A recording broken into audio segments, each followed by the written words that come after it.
My parents always gave my golden child brother anything he wanted and pretended I didn't exist. So when they found out my company sold for $20 million, I got to return the favor. Growing up, they called him the future. I was just there. When he wanted guitar lessons, they hired a private instructor. When I asked for art supplies, Mom handed me printer paper and crayons from the junk drawer. His birthday parties had bounce houses and magicians. Mine were forgotten until the day after, then celebrated with gas station cupcakes. He got a BMW for his 16th birthday. I got a lecture about being grateful for the bus pass. His college was fully funded at an elite private school. I worked 3 jobs to afford community college and graduated with $47,000 in debt. When he dropped out junior year to pursue his DJ career, they bought him $30,000 worth of equipment. When I started my tech company from my studio apartment, Dad said, "At least someone in this family has to work a real job." My brother's DJ career lasted 8 months. Meanwhile, I was coding 18-hour days, living on ramen, building something from nothing. 5 years of failed pitches and maxed credit cards. But my software solved a real problem, and companies started noticing. Last month, a Fortune 500 company offered $20 million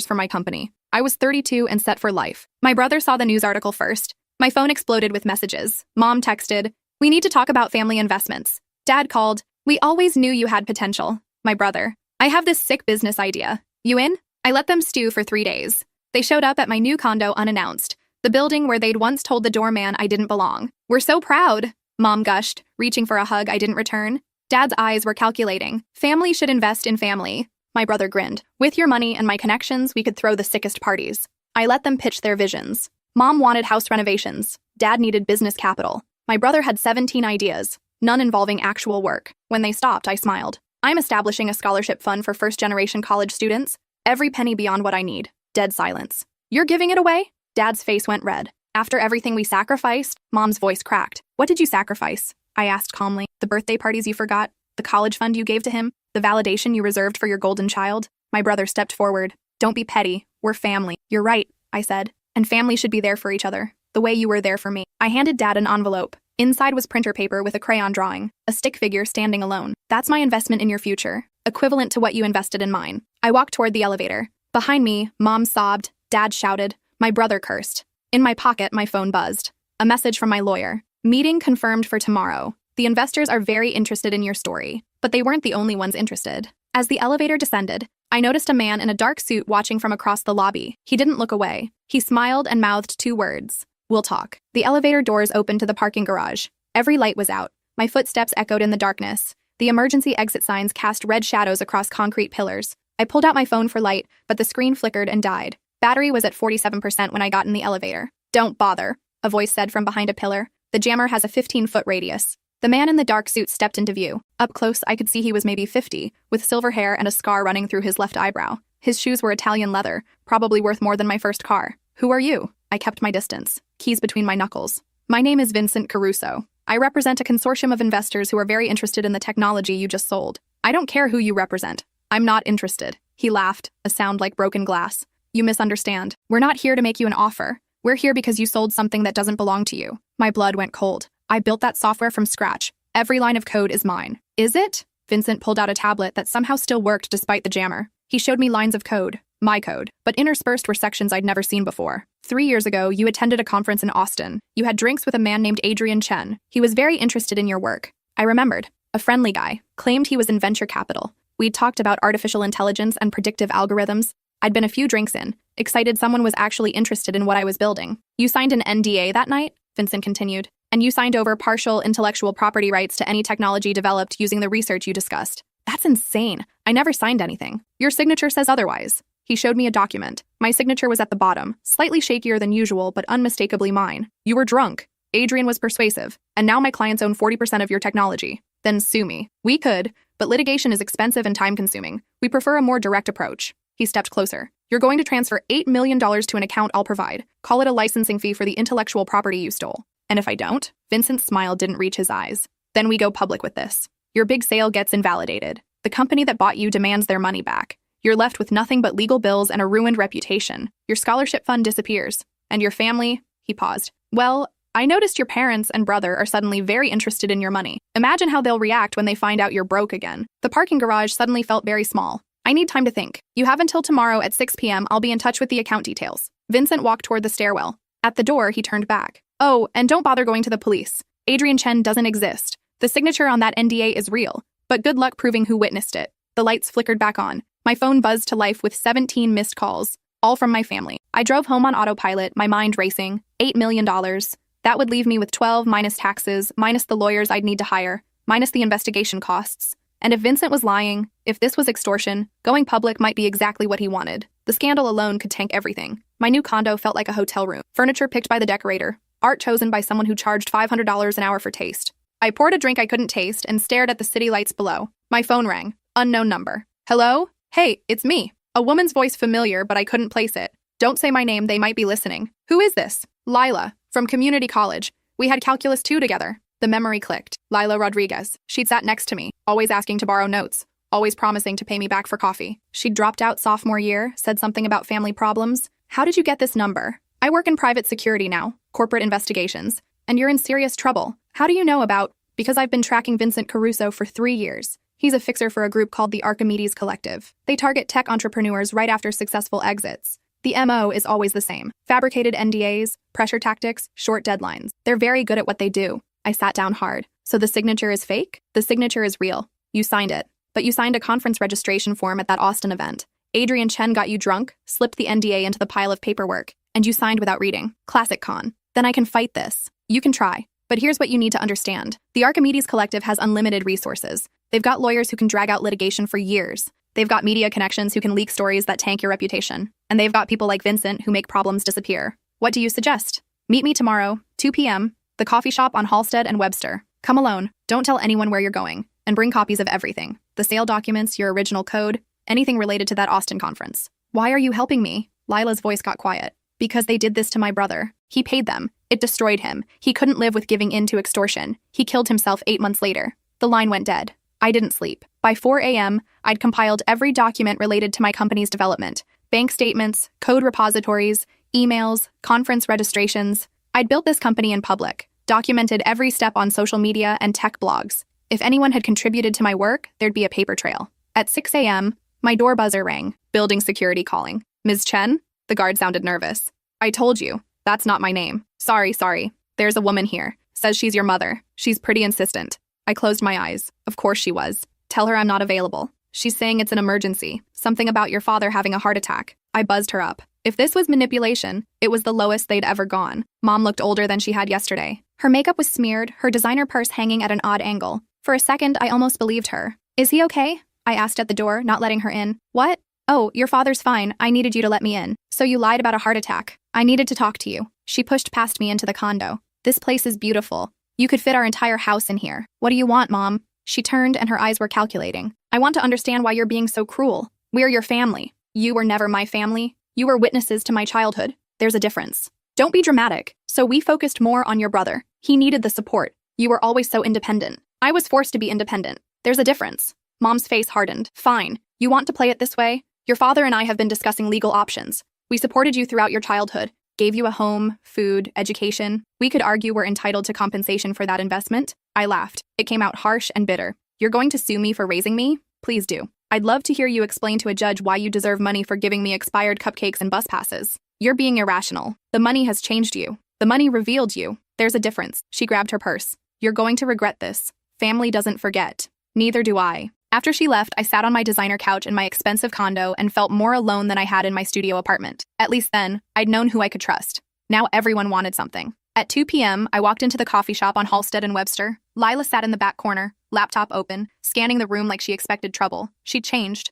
The girl who couldn't afford her textbooks now wore expensive-looking tactical gear and had a scar running down her neck. Thanks for coming, she said, gesturing to the seat across from her. We don't have much time. They're probably watching you. Who? The Archimedes Collective? And your family. Lila pulled up security footage on her laptop. It showed my mother leaving my building this morning, then getting into a black sedan. In the front seat was Vincent Caruso. They've been in contact for 3 days, since the sale was announced. My stomach dropped. My mother is working with them? Your whole family is. Vincent approached your father first, offered him $2 million if they could pressure you into settling. They've been coordinating the guilt trips, the demands, everything. Your mother's emergency this morning was supposed to keep you distracted while Vincent's team accessed your legal files. My lawyer is fine. They couldn't get past your attorney's security, but they tried. Lila turned the laptop. Here's what we know. The Archimedes Collective operates through shell companies in 14 countries. They've extorted over $200 million from tech entrepreneurs in the past 5 years. The Adrian Chen identity is used repeatedly. Same conference, same drinks, same NDA trick. So how do I stop them? You can't.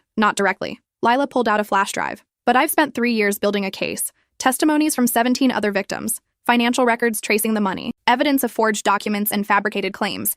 Everything we need to take them down. Then go to the FBI. I have, 4 times. Each time the investigation gets killed from above. The collective has serious political connections. Senators, judges, people who make sure investigations disappear. So we're screwed. Not necessarily. Lila leaned forward. The media won't touch this either. Too much legal risk. But there's one avenue they can't control. Your platform. I don't have a platform. You do. Your company's sale was news. You've got business journalists who want to profile you. Tech podcasters who want interviews. You've got attention right now. And attention is power. You want me to go public. I want you to tell your story. The real story. How you built your company from nothing. The documentation you have proving every line of code is yours. The suspicious encounter with Adrian Chen. The threats from Vincent Caruso. The fabricated NDA. Make it personal. Make it compelling. Make it impossible to ignore. They'll destroy me. They'll try. But here's the thing about public attention. It makes it very hard to make people disappear quietly. And once your story is out there, 18 other victims have agreed to come forward with theirs. We create a wave they can't stop. And my family? Lila's face softened. I have evidence of their involvement with Vincent. If you want it. I thought about my mother's fake heart attack. My father's calculating eyes. My brother's complete lack of work ethic. The 20 years of birthday parties they forgot. Yeah, I said. I want it. The next 6 hours were a blur. Lila introduced me to an investigative journalist named Rebecca Park, who'd been tracking financial fraud in Silicon Valley. Rebecca had been trying to nail the Archimedes Collective for 2 years, but couldn't get past their legal firewalls. Your documentation is incredible, Rebecca said, scrolling through my files. You've essentially built an airtight case that you developed this technology independently. Every commit to your GitHub repository is timestamped. Every blog post about your progress is dated. You even have photos of your whiteboard with preliminary algorithms from 3 years before the Austin conference. I documented everything because I knew investors would question my timeline. It's perfect. And with Lila's evidence about the collective's pattern of behavior, we can make this the centerpiece of a major expose. But I need you to understand the blowback. This will get ugly. Uglier than being extorted for $8 million? Rebecca exchanged looks with Lila. Vincent Caruso doesn't lose gracefully. And your family is going to come after you hard. Are you prepared for that? I thought about the crayon drawing I'd given my father. The stick figure standing alone. I've been alone my whole life. I'm prepared. We worked until midnight. Rebecca crafted the story, pulling quotes from my interviews and weaving in the pattern of fraud. Lila provided sanitized evidence that couldn't be traced back to her sources. I wrote a personal essay about building a company while invisible to my own family. The article was scheduled to publish in 48 hours on a major tech news site. In the meantime, I had to face Vincent Caruso's deadline. At 5:30 p.m., the next day, I stood in the same parking garage. This time, the lights were on, and I wasn't alone. Lila waited in a car 3 spaces down, recording equipment running. Rebecca was on the phone, ready to publish early if anything went wrong. Vincent appeared at exactly 6 p.m. I admire punctuality, he said. Do you have the account transfer ready? I do. I pulled out my phone. But I have some questions first. I'm not here to negotiate. Humor me. How many people have you done this to? Vincent's smile was practiced. I have no idea what you're talking about. Adrian Chen, the Austin conference, the NDA trick. How many? You're wasting your deadline. Let me tell you what's going to happen instead. In approximately 6 minutes, one of the largest tech news sites in the country is publishing a story about the Archimedes Collective, about your pattern of extortion, about the fabricated documents and the threats, about the 18 other entrepreneurs you've victimized, and about my family's involvement in pressuring me to pay. Vincent's smile finally faltered. You're bluffing. Am I? I showed him my phone. Rebecca's article was live on the site, timestamp showing 6:04 p.m. It published early. His face went pale, then red. You just made a serious mistake. No, Vincent. You made the mistake 3 years ago when you targeted me. You thought I was alone, thought I was desperate enough to pay, thought I'd roll over like your other victims. I stepped closer. But I've been underestimated my whole life. I'm very good at surviving it. This won't stop us. We have resources you can't imagine. So do I. 18 victims are filing a joint lawsuit tomorrow. The SEC is launching an investigation. 3 senators are calling for hearings. And the FBI just got forwarded evidence they can't ignore from sources they can't intimidate. You're done. Vincent's hand moved toward his jacket. Lila was out of her car instantly, gun drawn. I wouldn't, she said calmly. Building security has been alerted. Police are 2 minutes out, and everything here is being recorded. Vincent froze, looked at me, looked at Lila. His hand slowly moved away from his jacket. You think you've won, he said quietly, but you have no idea who you're dealing with. Neither did you. Police sirens echoed in the distance. Vincent disappeared into the stairwell. By the time officers arrived, he was gone. The next 72 hours were chaos.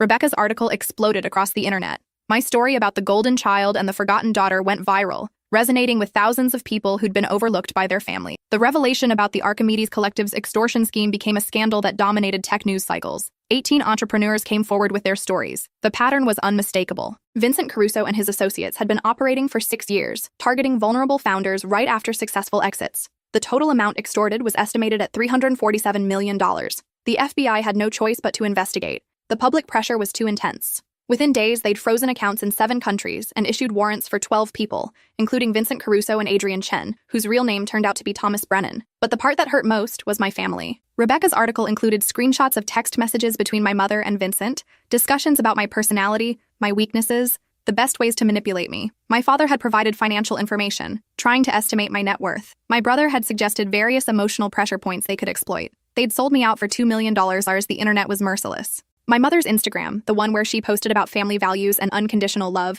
was flooded with comments. Thousands of people calling her out, sharing their own stories of parental favoritism and betrayal. My father's business, already struggling, lost half its clients in a week. Nobody wanted to work with someone who'd conspired to extort his own daughter. My brother's DJ equipment was repossessed when they couldn't make payments. Turned out the $30,000 had been financed, not purchased outright. My parents had been counting on my money to bail them out. 3 weeks after Rebecca's article published, my mother called. "We need to talk," she said. "No hello, no apology." Why? Because this has gotten out of hand. The media is destroying us. Our lives are ruined because of you. Because of me? You could have just paid them. This didn't have to become a public spectacle. I almost laughed. You conspired with criminals to extort me, and you think I'm the problem? We needed the money. Your father's business is failing. Your brother has student loans. He dropped out of college. And you have more money than you could ever spend. We're family. You should have helped us. I was 11 years old when you forgot my birthday for the 3rd year in a row. I was 16 when I worked 3 jobs to pay for college while you bought my brother a BMW. I was 28 when I coded alone in a studio apartment while you told everyone I was wasting my life. I survived without your help for decades.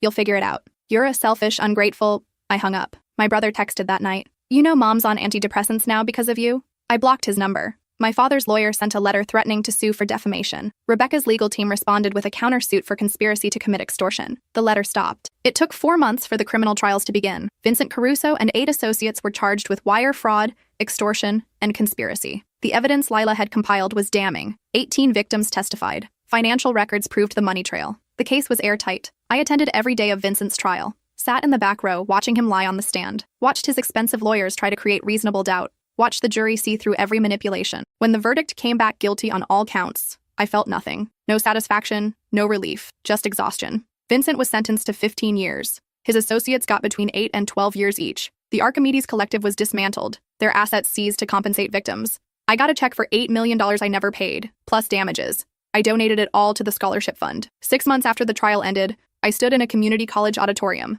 The first batch of scholarship recipients sat in the front rows. 50 students who'd built something from nothing, who'd been overlooked and underestimated, who'd survived families that didn't believe in them. I started this fund, I told them, because I know what it's like to be invisible in your own home, to work 3 jobs while your sibling gets handed everything, to build something incredible while your parents call it a waste of time. The students nodded. Some were crying. They knew exactly what I meant. But here's what I learned. Being underestimated is actually a gift, because while everyone's watching the golden child, you're free to work without their expectations weighing you down. You're free to fail and try again without an audience judging your every move. You're free to build something real instead of something designed to earn approval you're never going to get. A girl in the 3rd row raised her hand. But doesn't it still hurt, knowing they'll never be proud of you? Yes, I said honestly. Every single day. But you know what hurts more? Spending your whole life trying to earn love from people who aren't capable of giving it. So you build a different family. You find people who show up, who celebrate your wins, who believe in you even when you're coding in a studio apartment and eating ramen. Did you ever forgive them?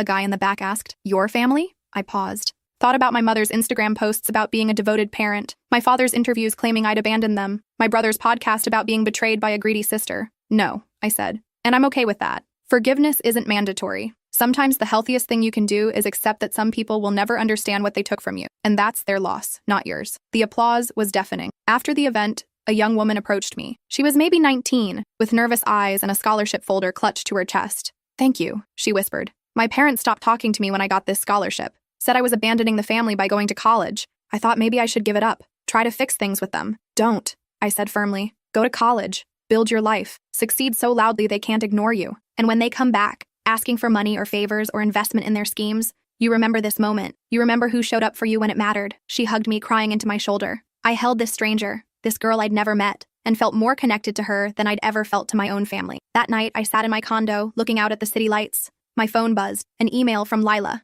Adrian Chen, aka Thomas Brennan, was arrested in Bangkok. Extradition approved. He'll stand trial next month. We got them all. I typed back, thank you for everything. Her response was immediate. Thank you for having the courage to fight. My brother would be proud. I poured a drink, the good stuff this time, and raised a glass to the city below. To all the invisible kids, the overlooked daughters, the forgotten children who built empires from nothing, to everyone who survived families that treated them like property or problems or inconvenient truths. My phone buzzed again. Unknown number. Against my better judgment, I answered. Hello?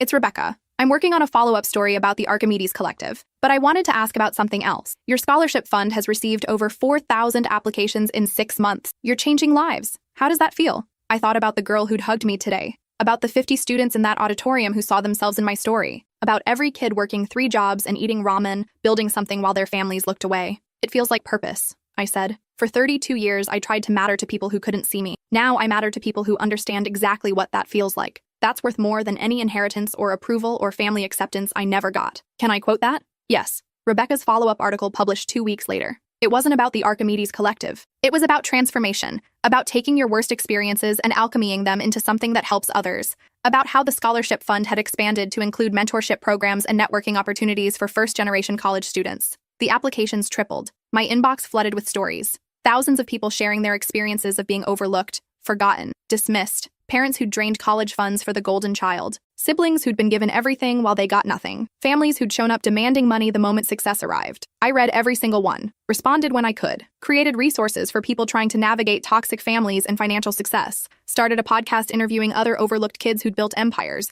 The podcast became my favorite part of the work. Every week, I talked to another person who'd been invisible in their own home and had somehow turned that into fuel. A woman who'd been told she was too stupid for college and now ran a biotech firm. A man whose parents had called his art hobby a waste and now sold pieces for 6 figures. A non-binary entrepreneur whose family had rejected them and who'd built a tech company focused on inclusive design. Their stories weren't just about success. They were about survival, resilience, and the radical act of believing in yourself when nobody else does. One episode featured a woman named Diana who'd been cut off by her family at 16 for refusing an arranged marriage. She'd lived in her car, worked at gas stations, and eventually started a logistics company that employed 200 people. When her parents found out about her success, they'd shown up demanding she support them in their old age. What did you do? I asked on air. I said no, Diana replied. I told them that family is built through actions, not blood. And their actions showed me exactly who they were. Do you regret it? Never. The family I built, my employees, my friends, my partner, they show up. That's what matters. The episode went viral.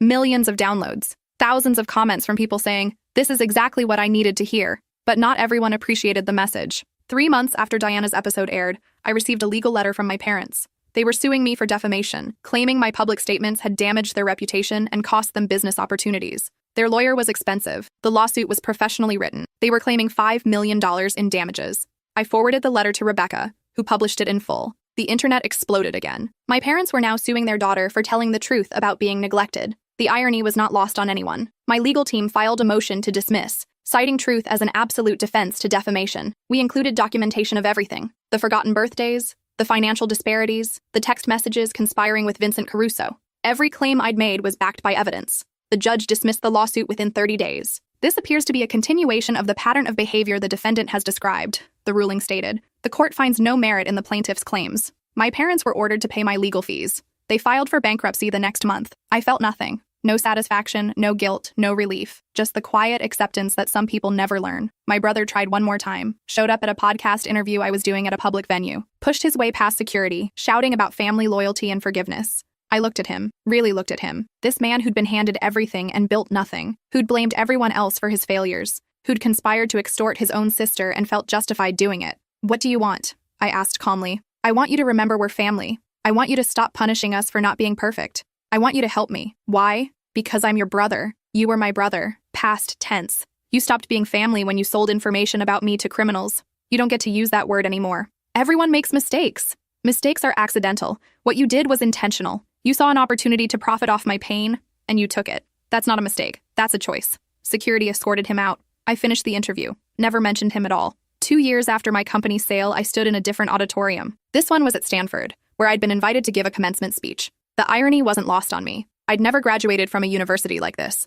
I'd barely survived community college. But the students weren't here for credentials. They were here because my story had given them permission to succeed despite their families, not because of them. Some of you grew up with parents who believed in you, I began, who sacrificed for your dreams and celebrated every success. To those students, I say, honor that. Never take it for granted. That support is precious and rare. I paused, looking across the sea of graduation caps. But some of you grew up invisible. with parents who poured everything into your sibling and forgot you existed, with families who called your dreams foolish and your ambitions selfish, with relatives who only appeared when you had something they wanted. The applause started before I finished the sentence. Thousands of students standing, recognizing themselves in my words. To those students, I say, you are not broken because your family couldn't love you. You are not selfish for protecting yourself. You are not obligated to share your success with people who never shared your struggle. And you are not alone. More applause. Some students were crying. The world will tell you that family comes first, that blood is thicker than water, that you should forgive and forget and make peace. But I'm here to tell you something different. You get to choose your family. You get to decide who deserves access to your life. You get to protect the peace you fought so hard to build.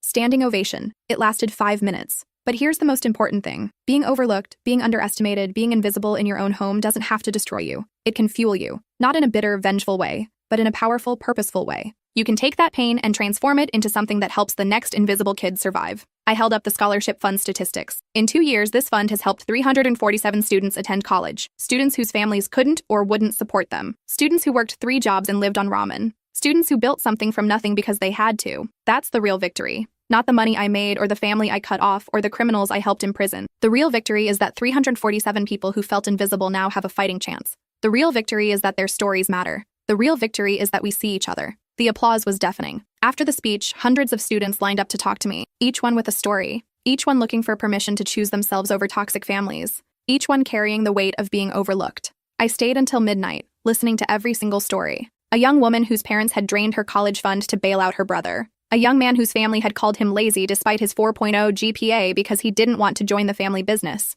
A student whose parents had shown up graduation day asking for money before congratulations. Each story was different. Each story was exactly the same. At 2 a.m., I finally made it back to my hotel. My phone had 127 messages, most from people sharing their stories, thanking me for giving them language for their experiences. But one message stood out, from an unknown number with a 415 area code. You probably don't remember me, but I was your TA in community college. I watched you work 3 jobs and still ace every exam. I always wondered what happened to you. Now I know. You're saving kids like you used to be. I'm proud of you. I stared at that message for 10 minutes. Someone had seen me. Even back then, when I felt completely invisible, someone had noticed. I texted back, "Thank you, that means more than you know." Their response, "You're doing the work that matters. Keep going." 3 years after the company sale, the scholarship fund had helped 1,000 students. I'd written a book about building a business while your family tears you down. The book became a bestseller, not because of the business advice, but because of the emotional survival guide embedded in every chapter. Readers sent me photos of themselves with the book, usually with notes like, "First person in my family to read this,"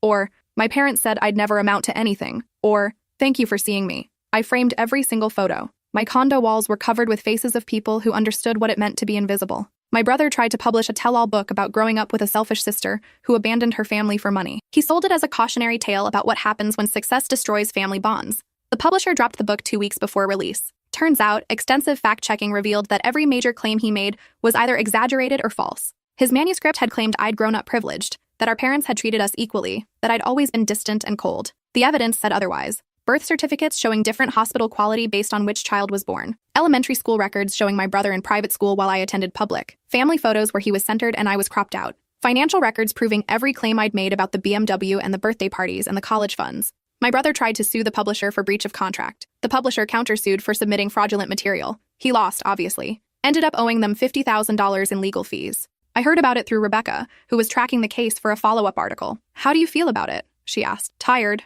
I admitted. "I'm just tired of them trying to rewrite history, tired of being painted as the villain in their story." "You know the truth," Rebecca said. "So does everyone else who is paying attention." "Yeah, but my brother will spend the rest of his life believing he's the victim. My parents will die thinking I'm the ungrateful daughter who destroyed the family, and nothing I say or do will change that." Does it need to? I thought about it. No, I guess it doesn't. Rebecca's article published with a new angle. Not about the lawsuit or my brother's failed book. About the impossibility of changing people who are committed to misunderstanding you. About the freedom that comes from accepting that some relationships are simply incompatible with your survival. The article resonated. Millions of views, thousands of people saying, "I needed to hear this." But the message that mattered most came from Diana, the woman who'd been on my podcast. "You gave me permission to stop explaining myself to people who will never understand. Thank you." That's when it clicked. I'd been trying to prove something to my family for 35 years. Prove I was worthy, prove I was successful, prove they'd been wrong about me. But they didn't care about proof. They cared about narrative. And in their narrative, I would always be the villain. I could live with that. 5 years after the company's sale, I sold another company. This one for $45 million. The news was public, unavoidable.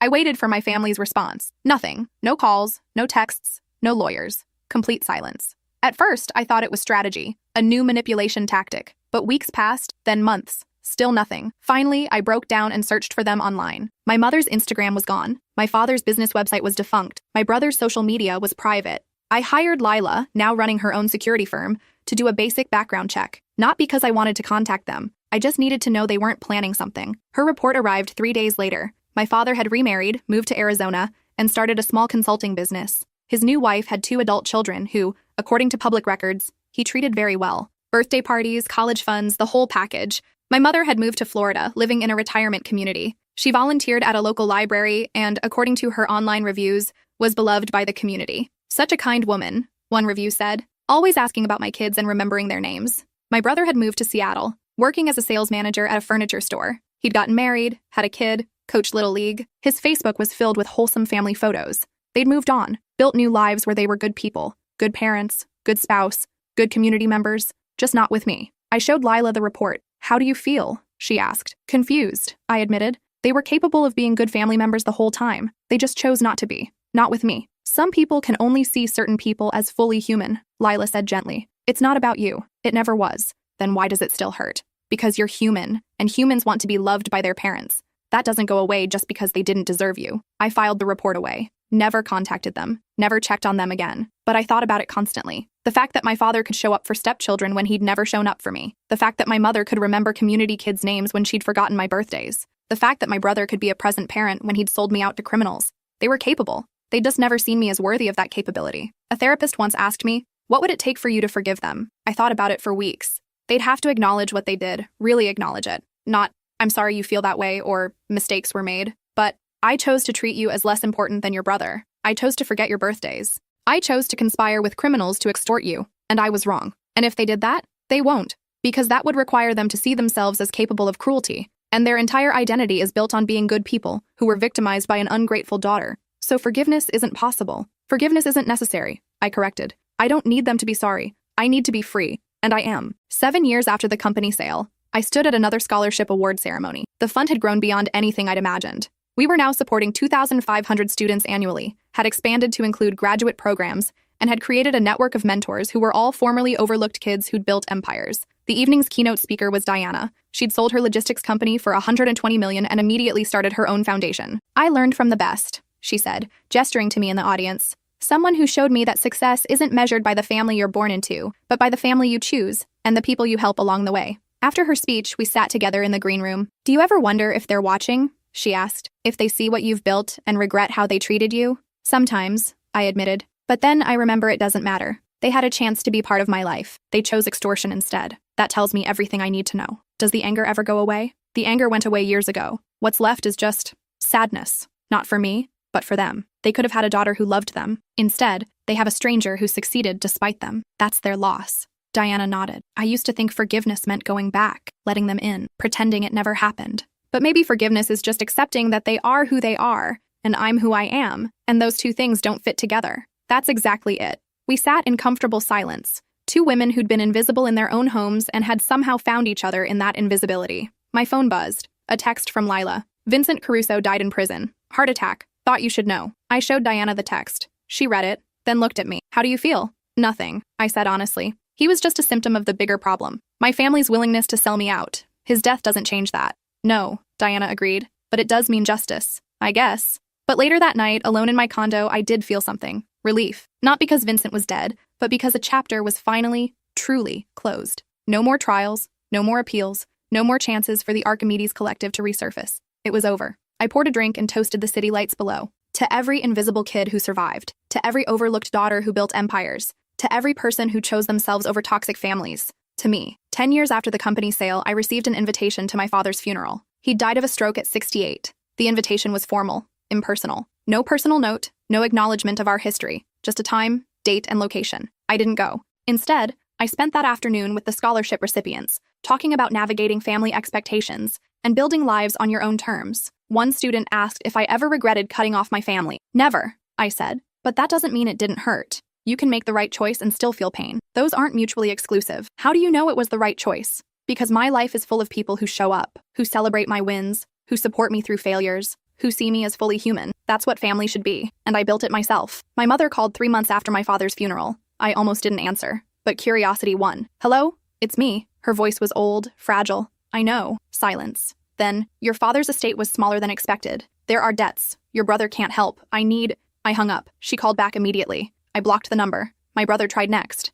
Email this time. Long, rambling, talking about family obligations and forgiveness, and the importance of taking care of elderly parents. He mentioned my father's debts, my mother's fixed income, the struggle to maintain her lifestyle. I deleted the email without responding. My brother's wife tried. Friendly, personable, explaining that she'd heard both sides of the story and understood my perspective. But surely I could see that holding grudges helped no one. She included photos of my nephew, a kid I'd never met, suggesting that family reconciliation would be good for the next generation. I looked at the photo. A 5-year-old with my brother's smile. A kid who'd grow up hearing about the rich aunt who abandoned the family. Another generation of narrative I couldn't control. I wrote back, I wish your son well, but I am not responsible for your husband's choices or their consequences. Your family emergency is not my obligation. She responded with Bible verses about forgiveness and honoring parents. I blocked her too. The attempts continued for 6 months. Friends of the family reaching out, distant cousins I'd never met, even my mother's neighbors, each one with the same message. Family is everything. Let go of the past. Your mother needs help. None of them asked why I'd cut contact.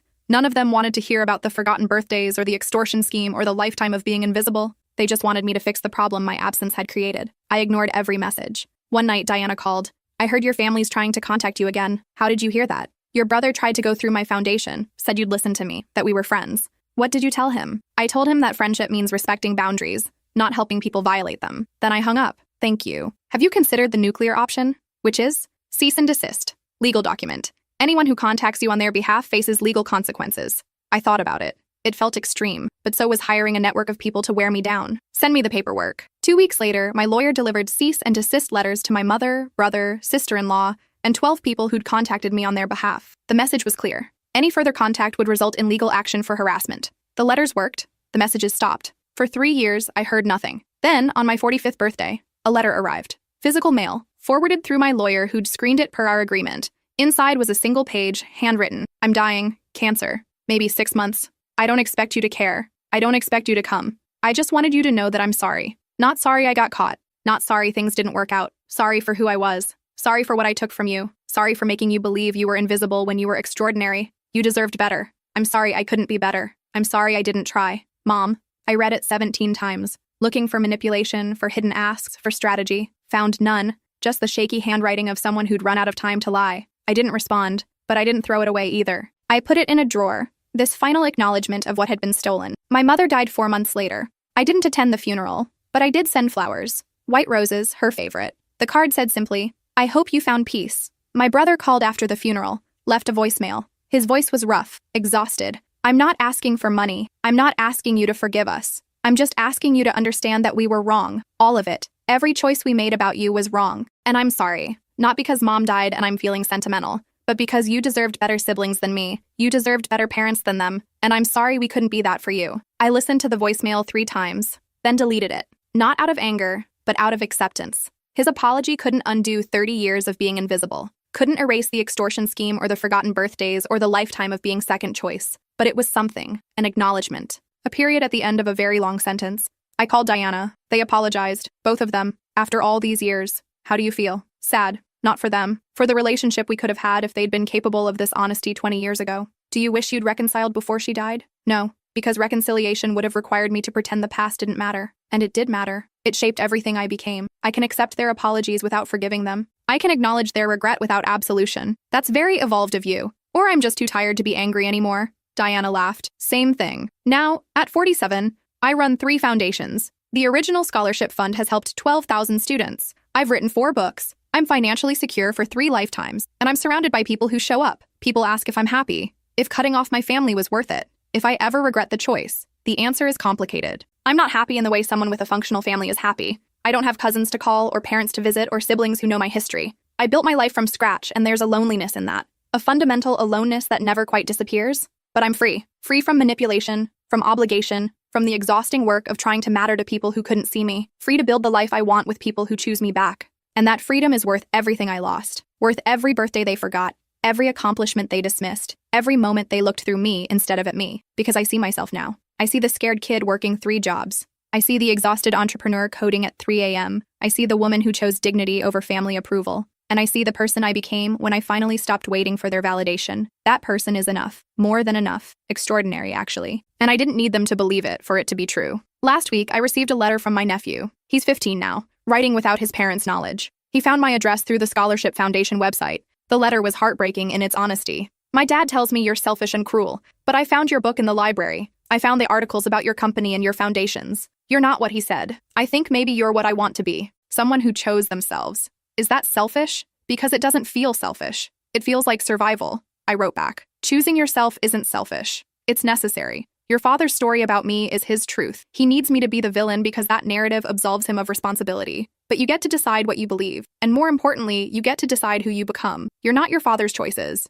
You're your own person. Never forget that. We've been corresponding for 3 months now. He asks about building businesses, about standing up to family pressure, about what it means to be your own person. I answer honestly. I don't talk badly about his parents. I just tell him my story and let him draw his own conclusions. He's applying to colleges now. His parents want him to stay local, work in the family business, follow tradition. He wants to study computer science, build something of his own, create distance. They'll be angry, he wrote. They'll say I'm abandoning them like you did. I wrote back, let them be angry. Their anger is about their fear of losing control. It's not about you, and you're not abandoning them. You're choosing yourself. There's a difference. His response, I'm scared I'll regret it, that I'll end up alone like, sorry, that sounds harsh. It's not harsh, it's honest. And yes, I'm alone in some ways, but I'm also surrounded by people who genuinely love me. Not because they have to, not because of blood obligation, but because they choose to. That's better than being surrounded by people who treat you as invisible. Do you think I'm making the right choice? I think you're making your choice. And that's what matters. He applied to MIT, got in with a full scholarship, told his parents last week. According to his latest letter,